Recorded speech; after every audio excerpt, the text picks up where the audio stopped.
Hey guys, it's Mandy from Lady and Pops. So today I'm going to be making something that's been very popular. It's making rounds in Asia, and in Asia it's called a snow crisp. But today I'm gonna call it a marshmallow crisp. So it's essentially a candy bar that is something in between Rice Krispie and a nougat. It's much chewier and denser than Rice Krispie, but not as teeth breaking as actual nougats. So I feel like it's, the perfect balance between the two. Obviously, it's made from marshmallow. It's super easy, super fast to come together, only a few ingredients, and it's so addictive. Now, first thing, we are going to need cheese crackers. So this is the major twist of my version of marshmallow crisp with all the other that's making rounds on the internet. It's usually made from plain crackers or some kind of a neutral tasting crackers. I'm a huge fan of savory sweets, so I figure if I'm going to introduce crackers into the whole equation, I'm going to need some flavor. So instead of plain crackers, I'm using cheese crackers. Okay, and the cheese cracker that I'm using is super typical Ritz toasted chips. If you cannot get these wherever you live, you can substitute with other types of cheese crackers. That is totally fine too. So first thing we're gonna do is we're gonna use a food processor. If you don't have a food processor, you can totally put this in a Ziploc bag and just keep rolling and banging it with a rolling pin until it's basically powderized. But I'm a fan of power tools, so I'm gonna use a food processor. What you're looking to do is pulverizing this completely until they're almost like cheese powder. So this is what you want until it becomes super fine. So once you've done that, transfer that into a bowl because I'm gonna need this again. So if you are familiar with Snow Crisp or you've been making it at home, the major difference between my recipe and the others is that I'm not using milk powder. The purpose of the milk powder is that it draws all the excess moistures, it absorbs all the excess moistures from the marshmallow, hence making it denser and chewier and more nougat-like. So I don't have milk powder on hand, so instead I tried using these like powderized cheese crackers, and I really love how they came out. So if you want to use milk powder instead, that's fine too, and but I'm sticking with these cheese cracker powder. Now put that aside. The next thing you're gonna need is salted roasted pistachios. Okay, typically people use almonds in Snow Crisp or Marshmallow Crisp. I am not a big fan of almonds. I find them tasteless and therefore pointless. I feel like it's a bad joke that people put in my food, so I have to crunch through my meals for no apparent reasons, for no flavor feedbacks. So if I'm going to use nuts, I'm going to use a nut that tastes good. Okay, so pistachios to me is a nut that actually has taste. You can also use, I guess, pine nuts or walnuts, even though I'm not a big fan of walnuts either. Like pistachio is kind of my go-to, but you can make that call yourself. So that is about how much you want to go. I don't know if it's focused or not, but basically the largest piece would be like about half or a quarter of the original pistachio. You don't want anything bigger than that. So pistachio in a bowl.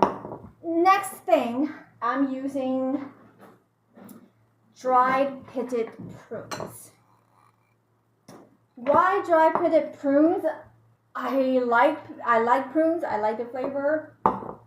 Other than that, no particular reason. If you want to switch to dried cranberries, you're not gonna hurt my feelings. The only thing that I would shy away from is probably raisins. Like I feel like it's just a bit too strong for my taste. But if you love raisins, knock yourself out. So what I'm gonna do is, instead of processing this in the food processor where it's gonna clump up together, I'm gonna use a scissor and I'm just gonna cut it into smaller pieces. I know this is more laborsome and you're gonna be tempted to just throw it into a food processor, but once these clump up together, it's really hard to separate them. So I'm gonna take the long route here. Have them cut into small pieces, and the next thing I'm going to do is I'm going to mix the prunes with the crushed pistachio. The reason for this is because I feel like more ground up pistachio in the mixture, it coats the sticky prunes or whatever dry fruits that you're using, and it prevents them from clumping together. You can see the prunes are being coated with tiny pistachio pieces, and it separates them much better. Okay, so put that aside. Next thing we need is whole cheese crackers. Same brand, same type of cheese cracker, but instead of ground up like this one here, I'm keeping this in much bigger pieces. But I don't really want them like super big. I'm just gonna stack them with a butter knife. This is probably easier to do if you just give it a big crunch with your hand, but I don't want to wash my hands. So here's about how big you want them to be, okay? About that big, okay? Set that aside. And then marshmallow, okay? So you have all your components ready. Now you can see here that I have a very large nonstick skillet again.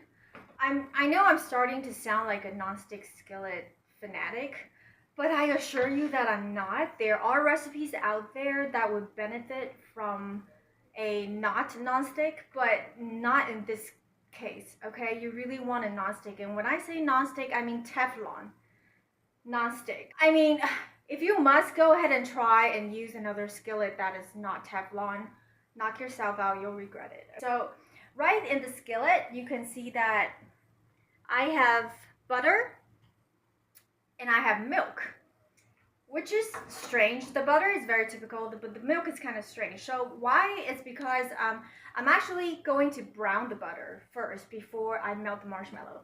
And there's a standalone recipes that I called extra brown butter on my blog.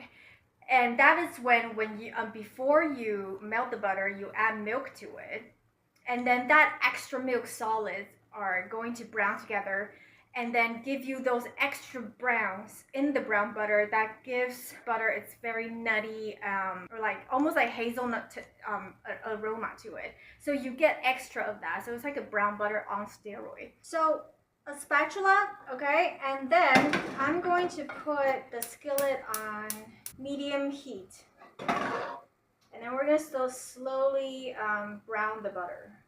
So now you can see that the butter has melted and it's going to form this milky emulsion almost. You really want to keep stirring so that these milk solids, they become these almost like tiny bits and pieces of browned little brown bits instead of big chunky flakes. So it's going, and this is when you really want to keep stirring.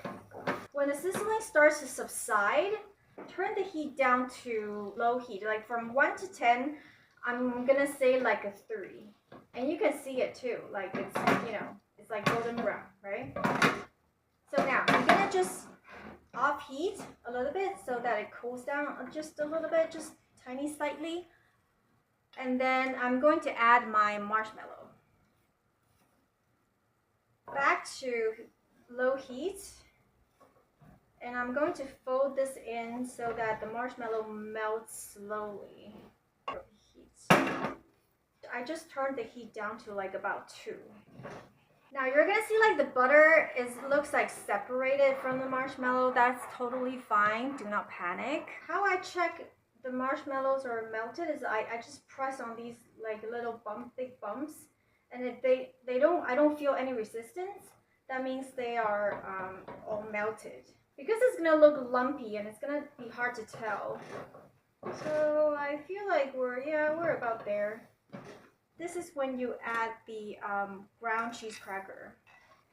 You really want to mix this in very, very well. And you see, even with like a Teflon nonstick, it's trying to stick to the pot. So yeah, don't go there, okay? Don't use something that is a stainless steel or cast iron. You're just, it's not gonna be pretty.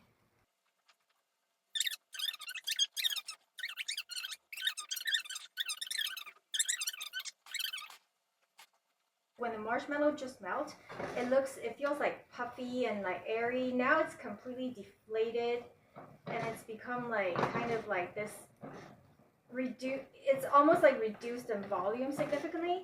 Okay, so this is when I add the rest of the ingredients. So the nuts and the dried fruits in, as well as the cracker. Now this is when you really, really want to mix it well. I know you're gonna be like, oh my god, this is way too much cracker and way too little marshmallow mixture to hold it all together. But trust me, it's not. It will come together. Now turn off the heat. The warm skillet is enough to keep this thing kind of malleable. Now I'm gonna scrape the spatula just a bit because it's sticking. Once you feel like it's all evenly mixed together, this is when you transfer it to a large parchment paper. Now you're going to press it while it's hot. It's not really gonna burn your hand, so don't worry about this. So you want to press it relatively into like a big ball like this first.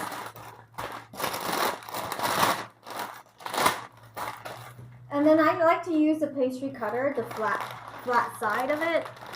And then I just really, really give it a go to press it down.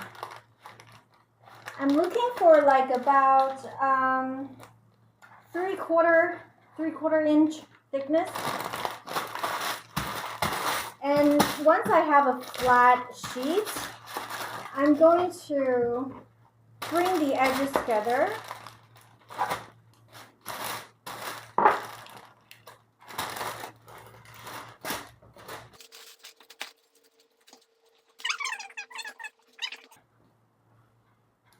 So you can see that I'm holding one thing, like I'm walling it right here and then pressing it down so that I get like a really good straight edge. Like that. You want like a really nice straight edged rectangle.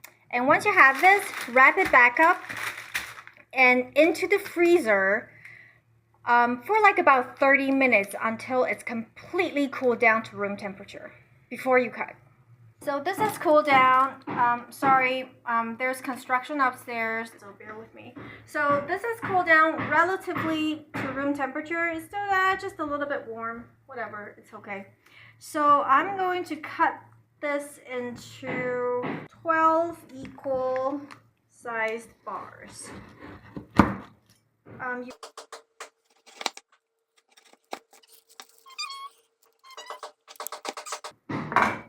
There. You can see why I'm not calling it a snow crisp anymore, because of the cheese cracker.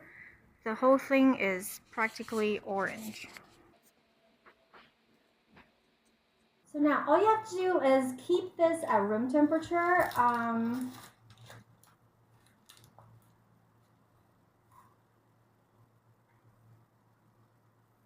don't know if you have ever had a nougat, but this is not a nougat.